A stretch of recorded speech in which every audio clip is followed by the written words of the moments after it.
मतलब हम बस ये मानकर चलते हैं कि अगर सालाना मेडिकल रिपोर्ट में सब नॉर्मल लिखा है तो चिंता की कोई बात ही नहीं है। बिल्कुल। और ये ब्लैक बॉक्स वाली बात स्थिति को बहुत ही सटीकता से दर्शाती है। मतलब हम उस बॉक्स के अंदर झांकने की कोशिश ही तब तक नहीं करते जब तक कि कोई अलार्म न बजने लगे। हम सिर्फ बाहरी लक्षणों से जूझते रहते हैं। सही बात है। जैसे अनगिनत लोग ऐसे हैं जो सुबह उठते ही भयंकर थकान महसूस करते हैं, या फिर दिन भर काम के बीच उन्हें बार बार कुछ मीठा खाने की बहुत तेज तलब होती है। हाँ, वो शुगर क्रेविंग्स। जी।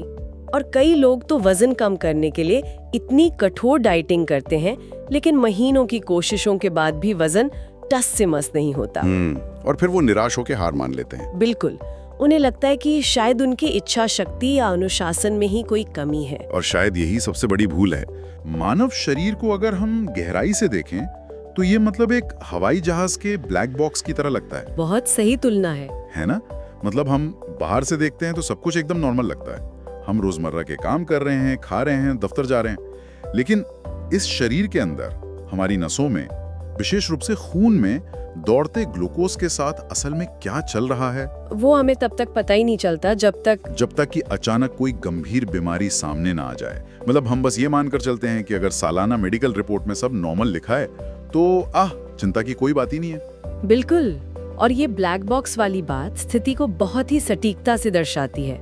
मतलब हम उस बॉक्स के अंदर झांकने की कोशिश ही तब तक नहीं करते जब तक कि कोई अलार्म न बजने लगे। हम सिर्फ बाहरी लक्षणों से जूझते रहते हैं। सही बात है। जैसे अनगिनत लोग ऐसे हैं जो सुबह उठते ही भयंकर थकान महसूस करते हैं, या फिर दिन भर काम के बीच उन्हें बार बार कुछ मीठा खाने की बहुत तेज तलब होती है। हाँ, वो शुगर क्रेविंग्स। जी। और कई लोग तो वजन कम करने के लिए इतनी कठोर डाइटिंग करते हैं, लेकिन महीनों की कोशिशों के बाद भी वजन टस से मस नहीं होता।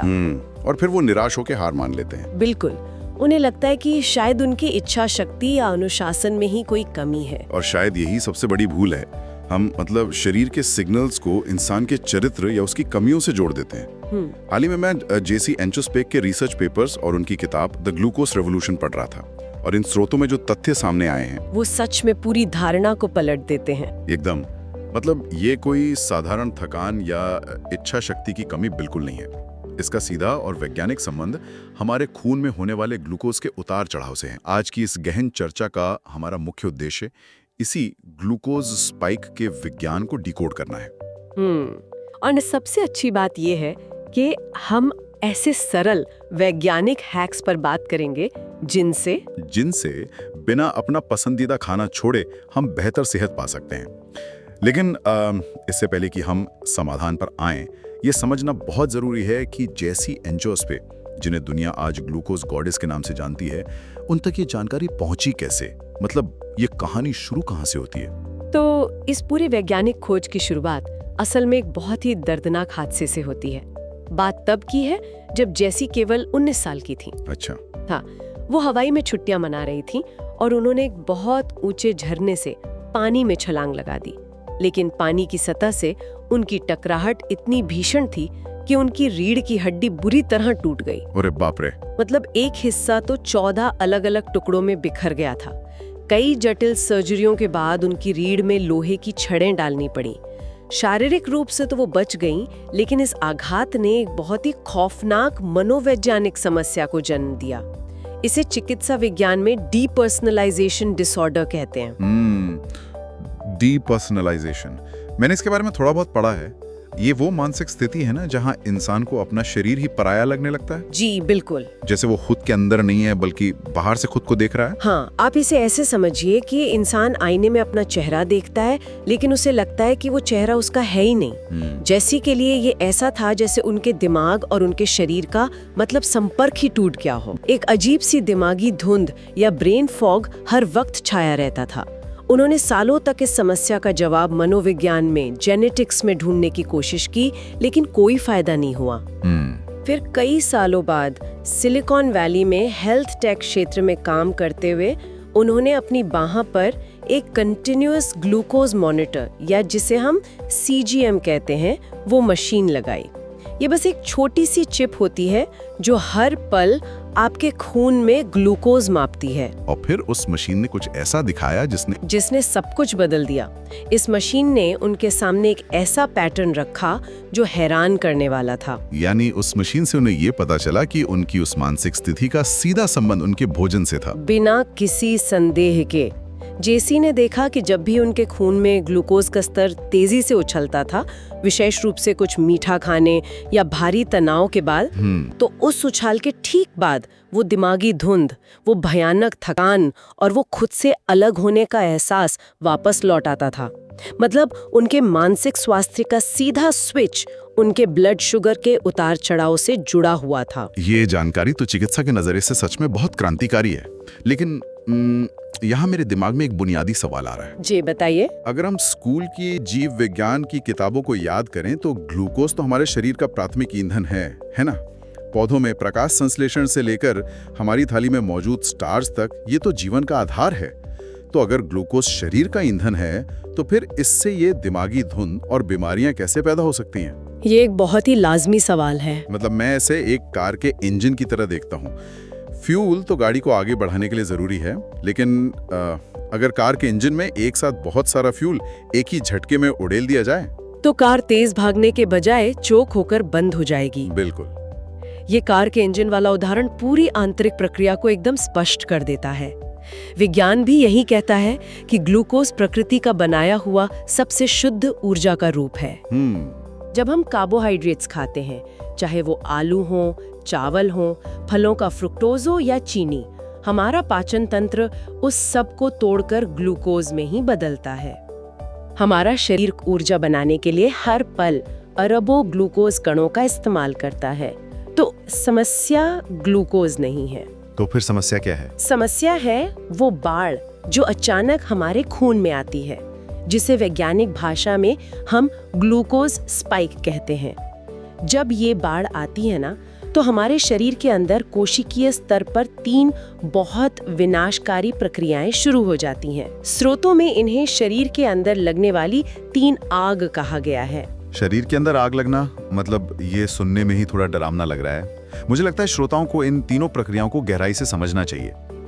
ये पहली आग क्या है? इस पहली आग का नाम है ऑक्सीडेटिव स्ट्रेस। इसे समझने के लिए हमें अपनी कोशिकाओं के अंदर जाना होगा। ठीक है। हर कोशिका के अंदर छोटे छोटे पावर हाउस होते हैं, जिन्हें माइटोकॉन्ड्रिया कहते हैं। इनका काम है हमारे खून से ग्लूकोज को लेना और उसे जलाकर ऊर्जा बनाना। जब सब कुछ नॉर्मल होता है तो ये बहुत सुचारू रूप से चलता है, जैसे गाड़ी आराम से चल रही हो। बिल्कुल।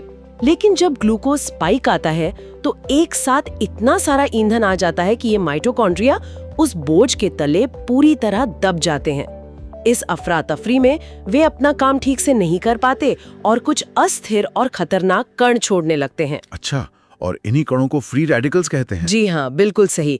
इन्हीं को फ्री रेडिकल्स कहा जाता है। ऑक्सीडेटिव स्ट्रेस और फ्री रेडिकल्स नाम तो कई बार सुने हैं स्किन केयर विज्ञापनों में, लेकिन ये शरीर के अंदर वास्तव में नुकसान कैसे पहुंचाते हैं? देखिए, ये फ्री रेडिकल्स असल में ऐसे अणु होते हैं जिनमें इलेक्ट्रॉन की कमी होती है। इसलिए ये शरीर में जिसके भी संपर्क में आते हैं, चाहे वो कोशिका की दीवार हो या हमारा डीएनए, ये वहां से इलेक्ट्रॉन छीनने की कोशिश करते हैं, जिससे उस हिस्से को भारी नुकसान पहुंचता है।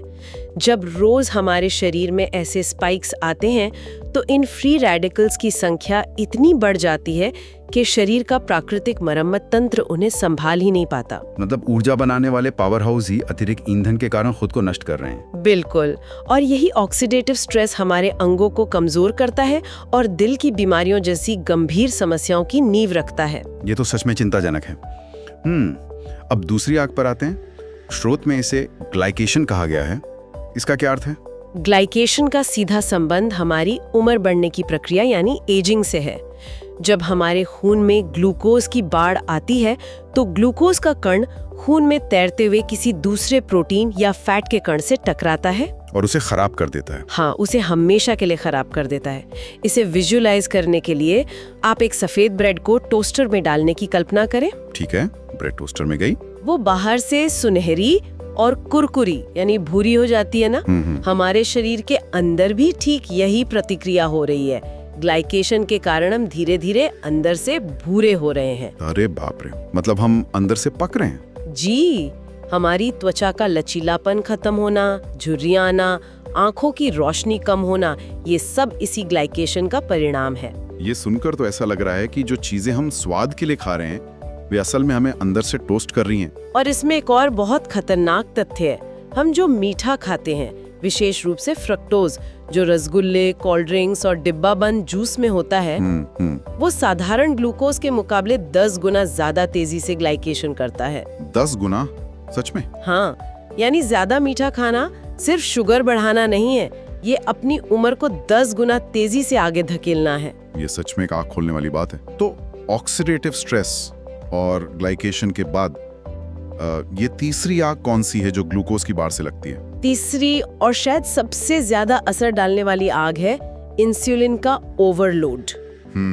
इंसुलिन। जी, जब खून में अचानक बहुत सारा ग्लूकोज आता है तो शरीर उसे एक आपात स्थिति के रूप में देखता है। इस खतरे से निपटने के लिए हमारा पैंक्रियाज इंसुलिन नाम का हार्मोन भारी मात्रा में छोड़ता है। इंसुलिन का काम ये है कि वो इस अतिरिक्त ग्लूकोज को खून से हटाए और उसे कहीं सुरक्षित स्टोर कर दे। तो ये इंसुलिन उस अतिरिक्त ग्लूकोज को ले जाके रखता कहाँ है? इंसुलिन सबसे पहले ग्लूकोज को लिवर और हमारी मांसपेशियों में जमा करता है, लेकिन उनकी क्षमता बहुत सीमित होती है। जैसे एक सूटकेस में जगह कम होती है? बिल्कुल। जब वो जगह पूरी तरह भर जाती है और खून में अभी भी ग्लूकोज बचा होता है, तो इंसुलिन उस बचे हुए सारे ग्लूकोज को चर्बी यानी फैट में बदल देता है। जो लोग शिकायत करते हैं कि उनके पेट या कमर के आसपास चर्बी बढ़ रही है, वो असल में इसी अतिरिक्त ग्लूकोज का परिणाम है। मैंने इस स्रोतों में इंसुलिन और वजन घटाने के संबंध में एक बहुत ही अहम बात पढ़ी थी। ऐसा कहा गया है कि जब तक शरीर में इंसुलिन का स्तर ऊंचा है, शरीर जमा हुई चर्बी को जला ही नहीं सकता। क्या ये सच है? ये 100% सच है। इंसुलिन एक वन वे सड़क की तरह काम करता है। ये चर्बी को जमा तो कर सकता है, लेकिन जब तक इसका स्तर ऊंचा है, ये शरीर को संकेत देता रहता है कि अभी भी ऊर्जा आ रही है, इसलिए पुरानी चर्बी को मत जलाओ। अच्छा, तो लोग जो अक्सर कहते हैं कि वे महीनों से कम खा रहे हैं, घंटों जिम कर रहे हैं, लेकिन वजन टस से मस नहीं हो रहा है, उसका कारण यही है, वे जो कुछ भी खा रहे हैं वो हर बार ग्लूकोज स्पाइक ला रहा है और इंसुलिन को ऊंचा बनाए रख रहा है। और शायद यही कारण है कि महिलाओं में हार्मोनल असंतुलन की समस्याएं इतनी तेजी से बढ़ रही हैं। पीसीओएस की समस्या आजकल बहुत आम हो गई है। पीसीओएस यानी पॉलीसिस्टिक ओवरी सिंड्रोम इसका सबसे बड़ा उदाहरण है। जब शरीर में इंसुलिन का स्तर लगातार बहुत अधिक रहता है, तो वो सीधा महिलाओं की ओवरीज पर असर डालता है। उच्च इंसुलिन ओवरीज को अतिरिक्त टेस्टोस्टेरोन बनाने का संकेत देता है, जो एक पुरुष हार्मोन है। और इसी के कारण पीसीओएस के लक्षण पैदा होते हैं, जैसे चेहरे पर बाल आना, बालों का झड़ना। मतलब समस्या ओवरीज में नहीं होती, समस्या उस अत्यधिक इंसुलिन में होती है। अब यहाँ आकर मुझे थोड़ी शंका हो रही है। कैसी शंका? मतलब अगर कार्बोहाइड्रेट्स और चीनी खाने से शरीर में ऑक्सीडेटिव स्ट्रेस, ग्लाइकेशन और इंसुलिन ओवरलोड जैसी खतरनाक स्थितियां पैदा हो रही हैं, तो क्या इसका सीधा अर्थ ये है कि हमें कार्बोहाइड्रेट्स को अपनी जिंदगी से पूरी तरह निकाल देना चाहिए? आजकल की कई एक्सट्रीम डाइट तो यही दावा करती हैं कि कार्ब्स खाना ही छोड़ दो। नहीं, विज्ञान का नजरिया इससे बिल्कुल अलग है। हमें कुछ भी छोड़ने की जरूरत नहीं है। कार्बोहाइड्रेट्स हमारी संस्कृति, हमारे त्योहारों का बहुत अहम हिस्सा है। जैसे इंचोस्पे का शोध ये नहीं कहता कि खाना छोड़ दो, बल्कि वो एक बहुत ही सरल समाधान देता है। वो क्या? भोजन का क्रम बदल दो। भोजन का क्रम बदलने से आपका मतलब है कि थाली में जो चीजें रखी हैं उन्हें एक विशेष तरीके से खाना? जी बिल्कुल, सही क्रम ये है, सबसे पहले आपको सब्जियां या सलाद खाना चाहिए, उसके बाद प्रोटीन और फैट वाली चीजें, और सबसे आखिर में कार्बोहाइड्रेट्स या कोई मीठी चीज। चलिए मैं इसे विजुअलाइज करने की कोशिश करता हूँ। मान लीजिए कि हमारा खून एक बहुत एक्सक्लूसिव क्लब है और ग्लूकोज के कण उस क्लब में घुसने वाली बेगाम भीड़ है। बहुत बढ़िया उदाहरण है। तो अगर हम खाली पेट सबसे पहले सिर्फ रोटी या चावल खाते हैं, तो वो भीड़ एक साथ दरवाजे से अंदर घुस जाती है और क्लब में पूरी तरह तबाही मच जाती है। लेकिन अगर हम पहले सलाद खाते हैं, तो सब्जियों में मौजूद फाइबर एक कड़क बाउंसर की तरह काम करता है। एकदम सटीक। ये बाउंसर वाली तुलना समझने के लिए बहुत अच्छी है। जब हम सबसे पहले फाइबर खाते हैं तो वो हमारे पाचन तंत्र से गुजरते हुए छोटी आंत के अंदर एक चिपचिपी और सुरक्षात्मक परत बना देता है, बिल्कुल एक जाली की तरह। इसके बाद जब हम प्रोटीन और आखिर में कार्बोहाइड्रेट्स खाते हैं तो वो फाइबर का जाल पेट खाली होने की गति को धीमा कर देता है। नतीजतन ग्लूकोज खून में एक झटके में नहीं जाता, बल्कि धीरे धीरे एक स्थिर प्रवाह में जाता है। क्लिनिकल शोध बताते हैं कि सिर्फ इस क्रम को बदलने से बिना भोजन की मात्रा कम किए ग्लूकोज स्पाइक 73% तक कम हो सकता है। 73% का अंतर, वो भी बिना डाइट बदले? हाँ, स्रोतों में एक 57 वर्षीय महिला बर्नाडेट की कहानी है जो इसे बहुत स्पष्ट रूप से दर्शाती है। उन्हें मेनोपॉज के बाद वजन बढ़ने और भयंकर थकान की शिकायत थी। उन्होंने अपनी डाइट में कोई कैलोरी कट नहीं की। वो लंच में जो सैंडविच खाती थी, उन्होंने बस उसे खाने का तरीका बदल दिया। जी, उन्होंने सैंडविच को खोला, पहले अंदर का सलाद और टमाटर खाया, फिर बीच का पनीर और मीट खाया और सबसे आखिर में ब्रेड के टुकड़े खाए। और सिर्फ इस छोटे से बदलाव से उन्होंने 9 दिन में 5 किलो वजन कम कर लिया और उनकी दोपहर की वो पुरानी थकान बिल्कुल गायब हो गई। बर्नाडेट का ये प्रयोग इस बात का सबसे बड़ा प्रमाण है कि हमें कैलोरी गिनने के पीछे भागना बंद कर देना चाहिए। कैलोरी सिर्फ ऊर्जा मापने की एक इकाई है। 100 कैलोरी का गुलाब जामुन और 100 कैलोरी का ग्रीक योगर्ट जब शरीर में जाते हैं तो वो बिल्कुल अलग तरह से काम करते हैं। मतलब गुलाब जामुन भारी स्पाइक लाएगा और तुरंत वसा में बदल जाएगा? कैलोरी पर नहीं, बल्कि भोजन के मॉलिक्यूल्स और उन्हें खाने के क्रम पर होना चाहिए।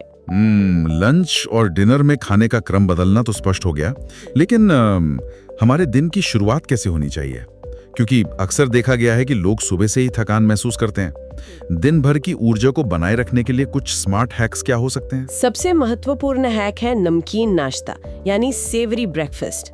हमारी सुबह की शुरुआत ही ये तय करती है कि हमारे ब्लड शुगर का ग्राफ पूरे दिन कैसा रहेगा। पर लोग तो सुबह चाय के साथ बिस्किट या जैम टोस्ट खाते हैं। वही तो गलती है। लोग सुबह खाली पेट मीठी चाय, मैदे वाली ब्रेड, पोहा या कॉर्नफ्लेक्स खा लेते हैं। ये सीधे तौर पर एक भयंकर ग्लूकोज स्पाइक पैदा करता है और जहां स्पाइक आता है वहां 1 या 2 घंटे बाद उतनी ही तेजी से क्रैश भी आता है, जिससे हमें दोबारा भूख और थकान महसूस होती है। स्रोतों में ओलिविया नाम की एक लड़की का जिक्र है ना, उसे हर दोपहर भारी घबराहट या एंजाइटी होती थी। वो सुबह ताजे फलों का रस पीती थी, ये सोचकर कि ये बहुत हेल्दी है, लेकिन हाँ, जूस में से तो सारा फाइबर निकल चुका होता है, बचती है तो सिर्फ शुगर। बिल्कुल। और जब उसका ब्लड शुगर तेजी से गिरता था तो शरीर तनाव हार्मोन छोड़ता था, जिससे उसे घबराहट होती थी। जैसे ही उसने अपने नाश्ते में अंडे, दही और पनीर जैसी चीजें शामिल की, यानी एक नमकीन नाश्ता शुरू किया, उसकी घबराहट पूरी तरह गायब हो गई। ओलिविया की कहानी बताती है कि सुबह खाली पेट मीठा खाना एक जाल है। इसके अलावा एक और बहुत ही दिलचस्प हैक है स्रोतों में सिरके यानी विनेगर का उपयोग। ओह, ये मेरा पसंदीदा हैक है। शुरुआत में जब मैंने ये पढ़ा तो मुझे लगा मतलब सिरका पीना तो बहुत अजीब होगा। भोजन से पहले सिरके का इस्तेमाल शरीर में ऐसा क्या जादू करता है? इसके पीछे का रसायन विज्ञान बहुत शानदार है।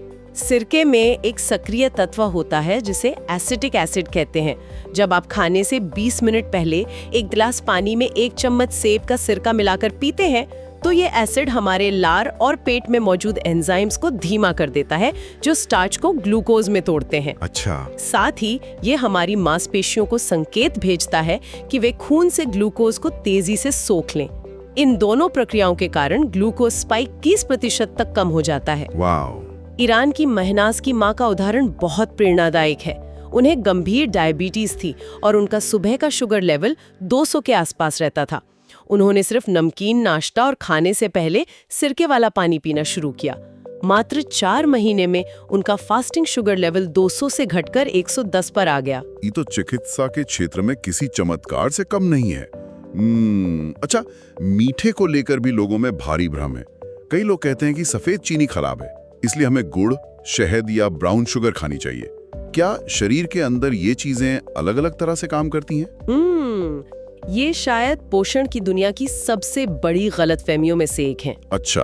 हाँ, मॉलिक्यूलर लेवल पर शरीर के लिए सफेद चीनी, शहद, गुड़ या ब्राउन शुगर में कोई अंतर नहीं है। ये सभी पाचन तंत्र में जाकर अंततः ग्लूकोज और फ्रुक्टोज में ही टूटते हैं। मतलब शुगर इज शुगर। बिल्कुल। इसलिए अगर आपको मीठा खाना ही है तो उसे खाने का सही तरीका ये है कि उसे कभी भी स्नैक के रूप में खाली पेट ना खाएं। मीठे को हमेशा भोजन के बाद एक डेजर्ट के रूप में खाएं। क्योंकि तब आपके पेट में पहले से खाए गए फाइबर, प्रोटीन और फैट का वो बाउंसर मौजूद होता है ना? एकदम सही पकड़े। वो बाउंसर शुगर के अवशोषण को बहुत धीमा कर देता है। यह एक बहुत ही व्यवहारिक तरीका है। और खाने के बाद की दिनचर्या कैसी होनी चाहिए? अक्सर लोग भारी भोजन के बाद सीधे बिस्तर या सोफे पर लेट जाना पसंद करते हैं। खाने के बाद लेटना एक बहुत बड़ी गलती है। हमारा चौथा हैक है मूवमेंट। खाने के बाद सिर्फ 10 से 15 मिनट टहलना शरीर के लिए बहुत फायदेमंद होता है। ऐसा क्यों? क्योंकि जब हमारी मांसपेशियां काम करती हैं तो उन्हें ऊर्जा की जरूरत होती है। और सबसे दिलचस्प बात यह है कि जब मांसपेशियां सक्रिय रूप से काम कर रही होती हैं तो उन्हें खून से ग्लूकोज सोखने के लिए इंसुलिन की जरूरत ही नहीं पड़ती। अरे वाह! वे स्पंज की तरह सीधे खून से ग्लूकोज खींच लेती हैं, जिससे स्पाइक तुरंत कम हो जाता है। ये तो बहुत ही कमाल की बात है कि हम बिना इंसुलिन बढ़ाए अपने ब्लड शुगर को कंट्रोल कर सकते हैं। और अब आते हैं उस पांचवें और आखिरी हैक पर, जिसे मैं नेकेड कार्ब्स यानी अकेले कार्बोहाइड्रेट्स का नियम कहता हूँ। हाँ, मैं इसकी तुलना एक छोटे बच्चे से करता हूँ। छोटे बच्चे से? कैसे? मतलब अगर आप एक अति उत्साही छोटे बच्चे को अकेले किसी मिठाई की दुकान में भेज देंगे तो वो वहां तबाही मचा देगा। हाँ बिल्कुल। लेकिन अगर आप उस बच्चे के साथ किसी समझदार वयस्क को भेजेंगे तो वो उसे नियंत्रण में रखेगा। कार्बोहाइड्रेट्स वो चंचल बच्चा है और फैट, फाइबर या प्रोटीन वो समझदार वयस्क है। बहुत ही खूबसूरत उपमा है। नेकेड कार्ब्स का मतलब है कार्बोहाइड्रेट्स को बिना किसी अन्य पोषक तत्व के खाना, जैसे खाली पेट सिर्फ एक सेब खाना या सूखी ब्रेड खाना। जब भी आप कार्ब्स खाएं तो उसके साथ किसी समझदार वयस्क को जरूर जोड़ें। जैसे ब्रेड खा रहे हैं तो मक्खन लगा लें। हाँ, या एवोकाडो लगाएं। अगर रोटी खा रहे हैं तो उस पर थोड़ा घी लगाएं। अगर सेब खा रहे हैं तो उसके साथ कुछ बादाम या अखरोट खाएं। कई लोग सोचते हैं कि फैट खाने से वजन बढ़ेगा, लेकिन असल में कार्ब्स के साथ फैट या प्रोटीन जोड़ने से पाचन की गति धीमी हो जाती है और वो ग्लूकोज स्पाइक को रोक देता है। तो अब फैट से डरने की जरूरत नहीं है। अगर रोटी पर थोड़ा घी लगा लिया तो वो असल में हमारे शरीर के अंदर जाकर ग्लूकोज के उस भयानक स्पाइक को समतल कर रहा है। आज की इस पूरी चर्चा से एक बात तो पूरी तरह साफ हो जाती है कि स्वास्थ्य को बनाए रखना कोई बहुत बड़ा त्याग या सजा नहीं है। बिल्कुल नहीं। इसके लिए खुद को भूखा रखने या अपनी पसंदीदा चीजों को हमेशा के लिए छोड़ देने की जरूरत नहीं है। ये सिर्फ अपने शरीर के विज्ञान को समझने और थाली में मौजूद चीजों का क्रम बदलने का एक स्मार्ट तरीका है। स्थिरता ही इस पूरे विज्ञान का मूल मंत्र है। जब आपके खून में ग्लूकोज स्थिर होता है तो सिर्फ आपकी ऊर्जा का स्तर ही नहीं सुधरता, बल्कि आपकी हार्मोन संतुलित होते हैं, आपकी त्वचा में निखार आता है और आप भविष्य में डायबिटीज जैसी लंबी बीमारियों से बच जाते हैं। ये कोई ऐसी डाइट नहीं है जिसे कुछ दिन करके छोड़ दिया जाए। ये जीवन जीने का एक बहुत ही सहज और सस्टेनेबल तरीका है। और आज की इस गहन चर्चा का अंत मैं एक ऐसे विचार के साथ करना चाहूंगा जो स्रोतों में जिक्र किया गया है और जिसने मुझे सच में गहराई तक सोचने पर मजबूर कर दिया।